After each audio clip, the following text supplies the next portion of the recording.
Car വാങ്ങിയതുമായുള്ള തർക്കം മൂലം വീട് കയറി ദമ്പതികളെയും നവജാത ശിശുവിനെയും മർദ്ദിച്ചതായി പരാതി.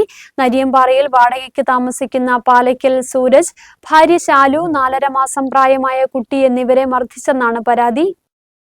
കുന്തളംപാറ സ്വദേശിയിൽ നിന്ന് 1,30,000 രൂപ ഫിനാൻസ് നിലനിർത്തി വാങ്ങിയ കാർ 3 ദിവസത്തിനു ശേഷം കേടായി വർക്ക്ഷോപ്പിലായതോടെ തിരികെ എടുക്കണമെന്ന് ആവശ്യപ്പെട്ടിരുന്നെന്ന് സൂരജ് പറയുന്നു. ഇതിനിടെ 4 മാസത്തെ ഫിനാൻസ് അടച്ചു. അടുത്ത തവണ അടയ്ക്കില്ലെന്ന് പറഞ്ഞതോടെ കുന്തളംപാറ സ്വദേശിയായ യുവാവും അമ്മയും തങ്ങളുടെ വീട്ടിലെത്തി ചീത്ത വിളിക്കുകയും മർദ്ദിക്കുകയായിരുന്നുവെന്നാണ് ഇവർ പറയുന്നത്. വണ്ടി ഫിനാൻസ് എടുത്ത് ഫിനാൻസ് 4 മാസം കറക്റ്റ് അടച്ചു.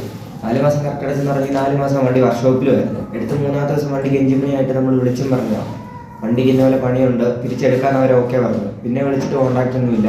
4 മാസം ഫിനാൻസ് നമ്മൾ അടയ്ക്കുന്നു. 5 മാസം നമുക്ക് പറ്റത്തില്ലെന്ന് പറഞ്ഞു കഴിഞ്ഞപ്പോഴത്തേനും ഒരു വീട്ടിൽ വന്ന് ആദ്യം ഇവിടെ ഡോറ് പറഞ്ഞു, ഇവിടെ പിടിച്ച് തള്ളി, കൊച്ചു കയ്യിലിരിക്കുക, കൊച്ചിനെയും പിടിച്ച് തള്ളി, കൊച്ചിൻ്റെ തല ഇടിച്ച്, കൊച്ചിൻ്റെ തലയുടെ പുറകിട്ടൊക്കെ അടിച്ച്. ഇത് കണ്ടുകൊണ്ട് ഞാൻ വരുമ്പോഴത്തേനും ഇവനെന്നെ വലിച്ചവിടിട്ട് പിന്നെ ഇടിയാ.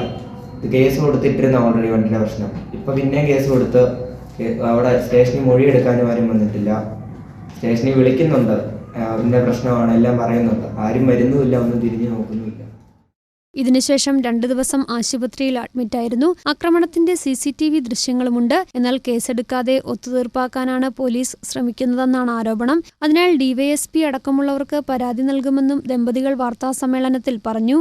News bureau, Kattappana.